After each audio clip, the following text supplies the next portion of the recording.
The ocean has always been a place of mystery and solitude, an endless desert of water where darkness stretches into infinity. At night, when the moonless sky merges with the sea, the line between reality and the unknown begins to blur.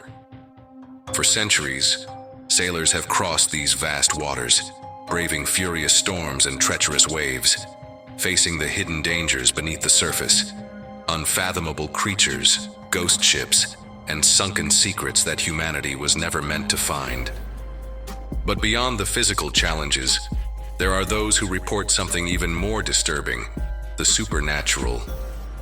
Long voyages test the mind, and ships isolated in the middle of the vast blue seem to hold stories of their own. They are fortresses of steel and wood, filled with echoes of the past, memories embedded in their beams and structures corroded by time. Some say that certain ships never let go of the souls that once inhabited them, as if something keeps them trapped between the living and the dead. Dark figures watching from the deck, shadows that vanish the moment they're noticed. Voices whispering through radios that aren't even turned on. Footsteps echoing in empty corridors. What is it about these stories that defies all logic? Are they just hallucinations brought on by isolation, exhaustion, and the suffocating darkness? Or are there unseen forces sailing alongside the living, watching, waiting, or perhaps trying to make contact? There are things that happen on ships that no one can explain. If you've been at sea long enough, you'll hear stories most sailors would rather forget. And when an old seaman tells you to stay away from certain places, the best thing you can do is listen. I didn't listen. My name is Ethan, and I am, or rather was, a maintenance officer on a military ship. I won't go into details about which ship or where this happened, because honestly, I'd rather not dig too deep into it. All I know is, it was real. It was past midnight, and I was finishing up some electrical panel inspections on the lower deck when the lights flickered. That wasn't unusual. Electrical systems on ships sometimes act up, but this time something felt off. The constant hum of the engines, that mechanical drone that never stops, just vanished. For a few seconds, it was as if the ship had gone, completely dead.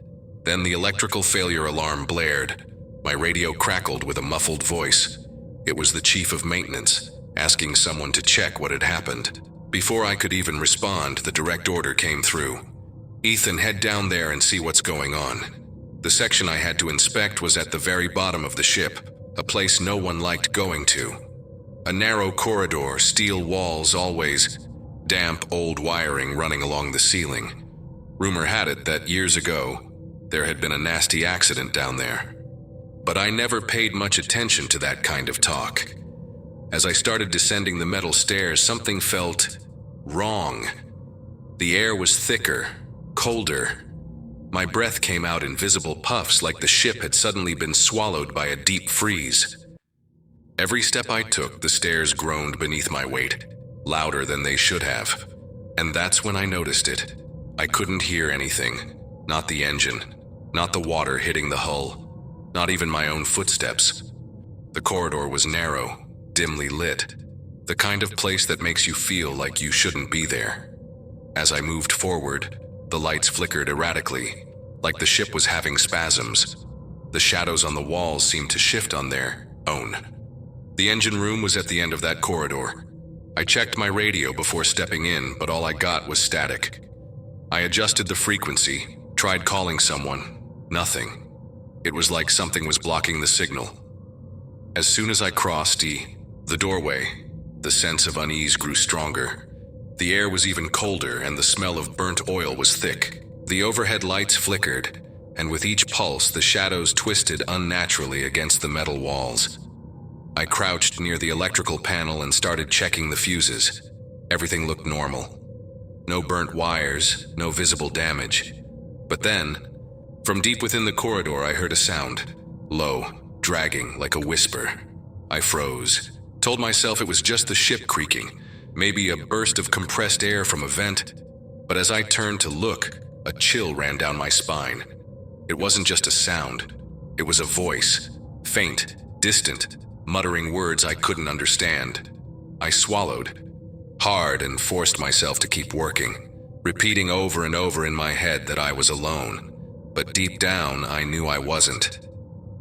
The worst part about being down there wasn't the darkness or the cold, it was the silence, the kind of silence that makes your ears ring. I had never heard the ship this quiet before, not even the engine, which should have been vibrating beneath. My feet made a sound. It was like I was cut off from the rest of the world. I knelt beside the electrical panel and started checking the fuses. Nothing was burned out. I ran my fingers along the cables, checking for anything loose. Whatever caused the blackout, it wasn't here. And then, I heard them. Out of nowhere. A faint whisper from deep down the corridor. Then another. And another. Several at the same time. Low, dragging sounds like someone was trying to speak but couldn't. My whole body locked up. I turned my head slowly, my mind scrambling for a logical explanation. The corridor was empty. I told myself it was just a steam leak, some pipe hissing in the distance. But then, the whispers grew louder, murmuring, saying something, jumbled words, distorted sounds. Some almost sounded like English, but others were nothing I had ever heard before. And then, a loud thud behind me. Something had hit the metal. I spun around so fast I nearly fell backward. The air was dense, heavy, charged with static electricity. My radio, hanging from my chest, screeched with interference. A voice broke through, low, desperate. Help! Me, I froze. My first instinct was to respond, to ask who was on the line. But the second I pressed the button, silence. I stayed there, kneeling, trying to make sense of what had just happened. The panel was fine. No short circuits, no leaks. No reason for me to be hearing this, but I already knew. I wasn't alone in that damn corridor. My whole body went cold. Not from the temperature, but from the kind of fear that tightens your chest, that makes your brain scream at you to run. I wasn't alone down there. Every second that passed, the feeling got worse. The air felt denser, heavier, like I was breathing water instead of oxygen. My muscles locked up. My body felt heavy, like something invisible was pushing down on my shoulders. Then, the lights started flickering. Slow at first. Then, violently. The control panel let out a dry pop, and the sharp smell of burning metal filled the air. And in the blackness between the flashes, I saw it. A shadow. At the end of the corridor, tall, twisted. Humanoid, but wrong.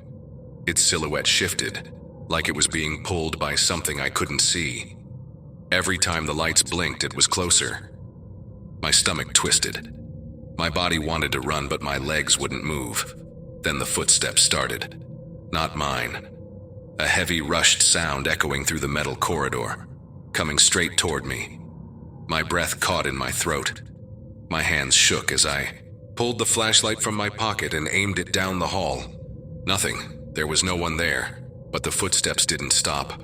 Faster, closer, and then the scream, loud, deep, right next to my ear, like someone was standing inches from my face. Get out! A shockwave of terror shot through me. I threw myself backward, stumbling over cables and crashing onto the floor. The impact knocked the air out of my lungs, but I didn't think twice. I got up and ran, and the footsteps followed. Faster, louder, angrier. The corridor felt endless. I knew the stairs were ahead, but I couldn't reach them. The footsteps weren't coming from one place anymore. They were everywhere. My chest burned. My lungs begged for air, but I didn't stop. I couldn't stop. Then, the lights flickered one last time, and everything went silent. The pressure in the air vanished. My footsteps echoed alone. The corridor, now empty. But I knew. It was still there, waiting for me to turn around. My legs didn't stop running until I reached a well-lit section of the ship. My heart pounded in my chest. My hands were shaking so badly that I could barely hold the radio. What the hell was that? I tried to catch my breath, forcing myself to believe it was just my imagination. That I was exhausted, that the lack of sleep was messing with my head. But deep down I knew, I heard that voice. I felt that presence. And then, a thought hit me. That part of the ship, always had stories. The older sailors never liked talking about it, but I remembered bits and pieces of conversations over the years. Something about an accident years ago. I started digging through my memory, trying to put the pieces together. A maintenance crew. 8, maybe 9 men. They died in that same section, suffocated by a gas leak. Officially, it was a technical failure. A sensor malfunction, an unfortunate accident. But not everyone believed that. There were rumors, crew members who swore they heard banging sounds coming from inside the ventilation ducts, whispers in the middle of the night, tools disappearing, only to show up in the wrong place. Small things, easy to ignore, but one detail made my skin crawl. Every man who died in that accident was found near the electrical panel, the same panel where I heard the voice on the radio. I swallowed hard. Did this explain anything? No, but it made everything so much worse. I shut my eyes and tried to push those thoughts away, but I couldn't forget. Whatever was down there didn't want me there, and I was starting to think I wasn't the first to hear that warning. I needed to get out. Now, every instinct in my body screamed for me to run, to get as far away from that part of the ship as possible and never come back. I spun on my heels, ready to bolt down the corridor, but the second I took my first step, my feet froze. It felt like something was holding me down. I tried to move, but my boots felt like they were glued to the metal floor.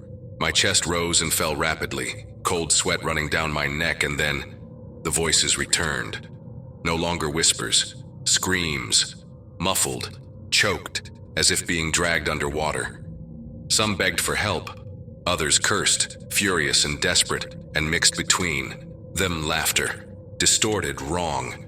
Panic surged through me. I fought against the invisible force pinning me in place, thrashing my arms as if trying to break free from a grip. Sweat dripped into my eyes. My heart pounded so hard I could hear it in my ears. With one final effort, I threw myself forward, and I broke free. I ran. The corridor stretched longer than it should have. The flickering lights cast grotesque shadows on the walls.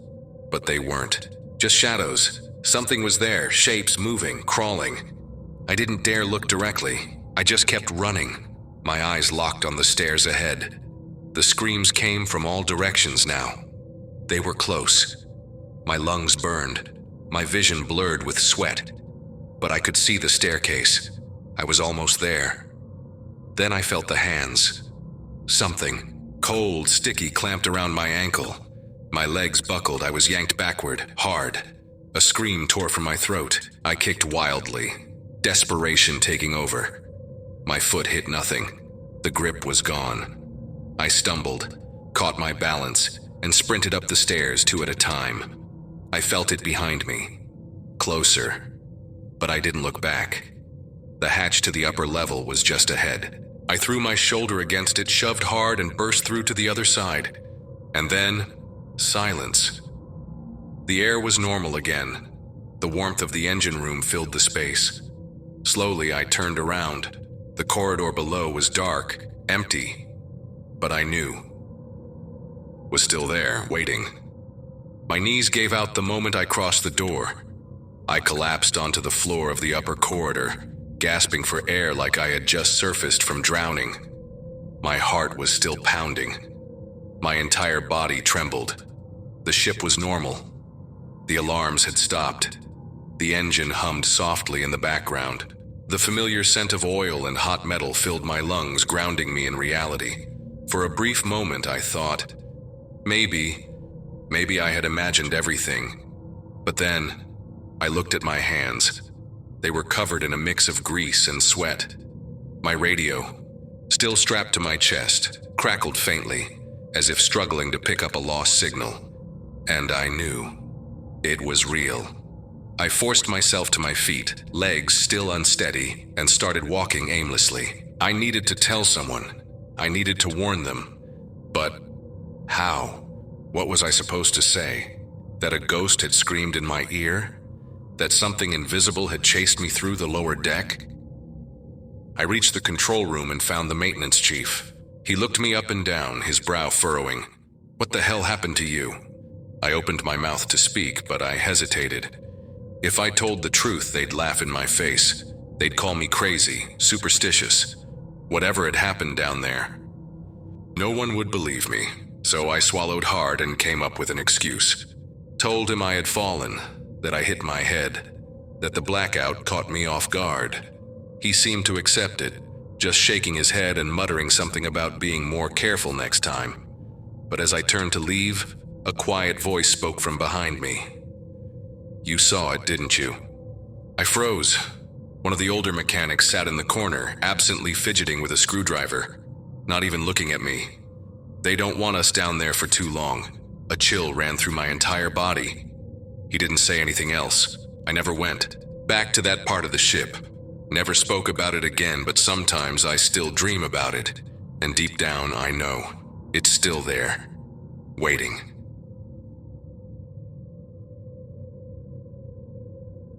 When you're at sea, you learn to respect two things: the water and the silence. The first can swallow you without warning. The second is when you know something is wrong. It was a gray afternoon, and the wind carried a strange scent, like rusted metal. We were aboard the Nautilus on a patrol mission when the call came in, a distress signal, coming from a point in the middle of nowhere. That wasn't common in this stretch of the ocean, far from commercial routes. But when war is raging, anything is possible. After hours of sailing toward the coordinates, we spotted the first debris: shattered wood, suitcases, life jackets crumbling with age. The sea was calm, but everything felt off, as if the waves were avoiding that part of the ocean. "There!" one of the watchmen shouted from the tower, and there they were. Survivors. They clung to the wreckage like shadows, their bodies soaked and trembling. Some barely moved, while others seemed trapped in a trance. There were 8, maybe 9. I don't remember exactly. We pulled them out. Quickly, the crew moving on instinct. We just wanted to get them out of the water and onto the deck. As soon as they were aboard, I noticed their condition. Empty stares. Some were shaking uncontrollably. But what disturbed me most was the silence. No cries, no shouts, no gratitude. Just that hollow look. One man stood out. Sunken eyes, cracked lips, skin so pale it was almost translucent. He trembled, but not from the cold. He was whispering something over and over, like a prayer. I crouched down next to him and managed to catch a few words. "They are still here at the bottom." Before I could ask what he meant, one of the medics called me to help carry another survivor.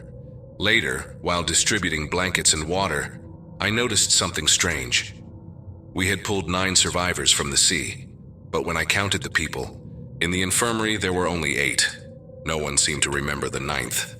Maybe he stayed on deck, someone suggested, but it didn't make sense. We searched the ship from bow to stern. No trace of him. A body had simply vanished. But what truly burned into my memory was when I turned back to the sea before heading inside. That same man, the one whispering, stood at the railing, staring at the waves. His lips moved again, but this time I couldn't hear a single word. He was speaking to the ocean. That was the beginning. Something in the air shifted after that. We didn't know what it was yet, but we were about to find out. That night, the Nautilus felt different. It wasn't something you could put into words. The air was heavy, as if the ocean's moisture had seeped into the ship's metal. The scent of salt was stronger, and the silence, that strange silence, lingered. The first odd thing happened around midnight. One of the night shift sailors walked into the officer's cabin, pale and shaking. He said he had heard footsteps in the corridors, but when he went to check, no one was there. Worse, the footsteps kept going even after he stopped to listen, like someone was walking right behind him. We thought it was just paranoia. Ships creak and groan, especially at night when the structure cools. But soon the reports started piling up. In the storage hold where we kept supplies and equipment, 2 men swore they heard whispers and faint moans coming from somewhere between the shelves. They searched everything. No one was there. And then, things got worse. Lieutenant Carter was in the lower corridor returning from the infirmary when he saw someone standing in front of him. He said that, for a moment, he thought it was one of the survivors. A drenched figure completely still, its face hidden in shadow. He called out. No response. He took a step forward, and it vanished. Gone. Meanwhile, the ship's doctor was growing uneasy. Some of the rescued survivors kept shivering, even wrapped in blankets. He checked the body temperature of one and frowned. Called over a nurse to double-check. 28 degrees C, that was severe hypothermia. But the man was awake, breathing, talking. It didn't make sense. It was as if he was still in the water. The next morning, a sailor found wet footprints on the lower deck. They led to the ship's railing, but there were no footprints coming back. We all exchanged looks. No one wanted to say what we were thinking, but we all felt it. Something was wrong on the Nautilus. Things spiraled out of control too fast. What had started as strange sounds and shadowy figures was becoming physical, tangible. The first was Officer Ramirez. They found her collapsed near the entrance to the cargo hold, pale, shaking, her skin soaked as if she had just climbed out of the ocean. Her uniform was drenched, but the floor around her was completely dry. When she woke up, she screamed so loud the entire ship heard. Her eyes were wide, unfocused. They tried to hold her down to calm her, but she only repeated the same thing between sobs. They're calling. They know my name. That same day, the captain ordered a review of the shipwreck records. We needed to understand who these people were, the ones we had pulled from the water. The official list said there were 27 survivors from the sunken ship, but when we checked the names our rescued passengers gave us, none of them were on the list. Not one. Was there when one of the officers double-checked the records. I'll never forget the way his voice dropped when he murmured, "These people were never on that ship." And then, the worst happened. Late that night, we heard the screams. We ran to the deck and saw Lewis, one of our crewmen, climbing over the railing, ready to jump. We grabbed him just in time, but he fought like a madman, his eyes empty, locked onto the dark water below. His lips moved, whispering something over and over. "I have to go back. I have to go home." His voice was calm, almost happy. And then, before anyone could pull him back, he let go. The ocean swallowed Lewis in seconds. The spotlight swept over the surface, but there was nothing. No movement, no trace. The sea took him without a sound. The next morning, someone checked Lewis's bunk. Everything was untouched, except for one thing. His pillow was still wet. No one spoke about what was happening anymore, but no one was sleeping either. The captain tried to keep control of the crew. He ordered that the survivors be isolated in a restricted section of the ship, far from the rest of the sailors. But the problem wasn't just them. The problem was whatever was on the Nautilus. That night, Henderson, one of the night watchmen, saw something that made him abandon his post and lock himself inside his cabin for hours. When he finally came out, he refused to talk about what he had seen. It took 2 officers to force him to speak. He said he had been doing his rounds on the lower deck when he saw one of the survivors sitting in the dark, muttering to himself. At first, Henderson thought the man was praying, but as he got closer, he realized something was wrong. The survivor was talking to someone. The problem, there was no one else there. Henderson froze in place. He saw the man's lips moving, responding to questions that no one had asked. The conversation sounded casual, like he was speaking to an old friend, and then something responded. It wasn't a normal sound. It came from everywhere at once. Low, wet, a whisper rising from the depths of the ship itself. Henderson didn't stick around to see what happened next. Meanwhile, in the infirmary, the ship's doctor was still trying to make sense of what was happening to the survivors. He was examining one of them when he noticed something horrifying. The man's skin felt wrong. It wasn't just cold. It was wrinkled, pale and bloated, like flesh that had spent too long in water. When the doctor pressed his fingers to it, he felt something soft, rotten. The man opened his eyes and smiled. Then the lights flickered. The doctor stepped back for 1 second, just one. And when he looked again, The bed was empty. That night, we reviewed the shipwreck records again.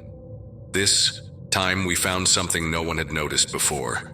The ship that had supposedly sunk had already sunk once before. Same vessel, same location. 2 tragedies, decades apart. The bodies from the first crew were never found.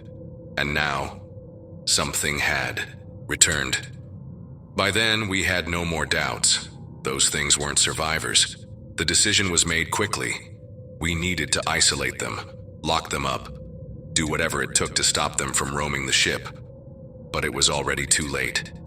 The ghosts weren't hiding anymore. That night they started to appear, and they weren't just fleeting shadows or figures lurking in the corners of our vision. They were there, for real. Sailors reported seeing soaked figures standing in the dark, twisted bodies in tattered clothing, as if they were still submerged. Some crawled along the floor, their eyes pale and lifeless. Others just stood there, watching. Then the disappearances began. The first was Donnelly. He was on watch when his partner heard a sudden splash in the water. He ran to check, but Donnelly was gone. All that remained was his flashlight spinning on the surface of the ocean, as if something had pulled him under. The second was Miller. We found him in the engine room, drowned inside a ship. It was like the water had found a way to reach him, even in there. His body was swollen, his skin blue. He looked like he had been drifting at sea for days, but he had only been missing for a few hours. Finally, the captain, now convinced that something far beyond our understanding was happening, ordered a partial evacuation. The plan was simple: put part of the crew into the lifeboats and wait for reinforcements, but no one made it out. When we lowered the first boat, it split in half before even touching the water. The second capsized on its own, like something had flipped it from below. On the third, 4 sailors managed to climb in, but before they could unhook from the Nautilus, the boat simply sank. That was when we understood. It wasn't just the ghosts. It was the ocean itself.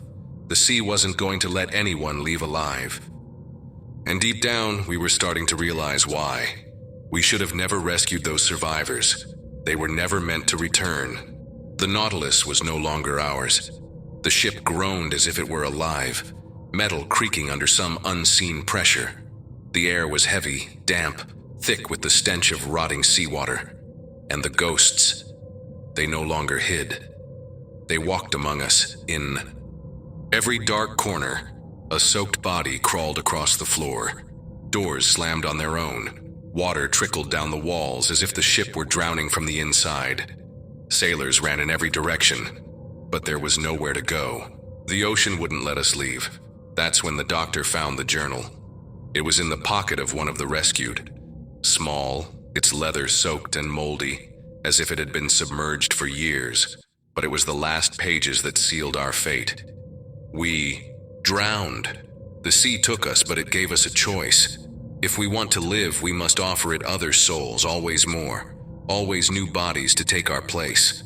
They will come for us, but not us. The new ones, the survivors, were never survivors. They never left the sea, and now the Nautilus was paying the price. The captain made a decision. The last option: give back to the sea what belonged to it. We gathered every belonging of the rescued, clothes, bags, anything that proved they had ever been aboard, and carried them up to the deck. The entire crew stood frozen, watching as we threw the items one by one into the dark water. None of us believed in rituals, but what else could we do? The sea fell silent, and then, as if something had accepted the offering, the figures began to disappear. One by one, the ghosts vanished, dissolving into the air like mist. The water that dripped from the walls dried.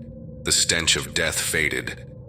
But the rescued, they were no longer there. Every bunk where they had slept was empty, and no one saw them leave.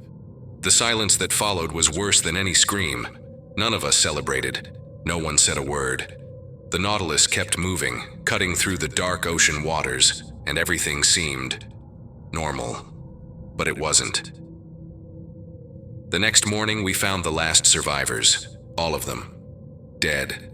They lay in their bunks untouched, no signs of struggle, just there, Eyes closed, skin cold as stone, no expressions of pain, no trace of violence, just gone, as if they had simply shut down. The doctor couldn't explain it. Their bodies showed no signs of drowning, no injuries, nothing. But I knew the truth, they were never meant to return. The sailors carried on in silence. Some spoke to no one, just staring at the ocean, as if waiting for something to surface at any moment. Others stayed awake all night, too afraid to close their eyes. And then the whispers began. They said that on the darkest nights, anyone alone on deck could hear voices in the waves. Faint, almost like a whisper carried by the wind. Some called out names. Others just murmured words that made no sense. I didn't need to hear them to know what they were saying. They were still there. On the last night before reaching port, a sailor went to the radio room to check for a transmission. Everything was fine. The signal was clear until he froze. Someone was calling for help. The voice was faint, distorted, buried under static as if it were coming from far away, through time and water. "This is the Nautilus, requesting rescue. We have suffered a shipwreck. Please, someone, get us out of here." His blood ran cold. The distress call was coming from the Nautilus itself. The coordinates being transmitted were exactly where we were at that moment. The operator turned off the radio and walked out without a word. He never spoke about it again. Some say it was a transmission error. Others believe the ship is still out there, lost somewhere at the bottom of the ocean. I only know one thing. I never went back to sea. The oceans hold secrets that may never be fully uncovered. Are they just coincidences? Illusions brought on by exhaustion and the loneliness of the sea? Or is there something beyond our understanding lurking beneath the waves? Whatever it is, one thing is certain. Sailors' accounts of supernatural experiences keep surfacing, reinforcing the idea that not everything aboard a ship belongs to the world of the living. If you enjoy stories like this, don't forget to subscribe to the Quo channel so you won't miss the next chilling tale. Leave a like to support the content, and share this video with those who love mysteries and the paranormal. And most importantly, stick around for more terrifying stories, because who knows which tale will be the next to challenge your perception. Reality? See you in the next video, if the sea allows it.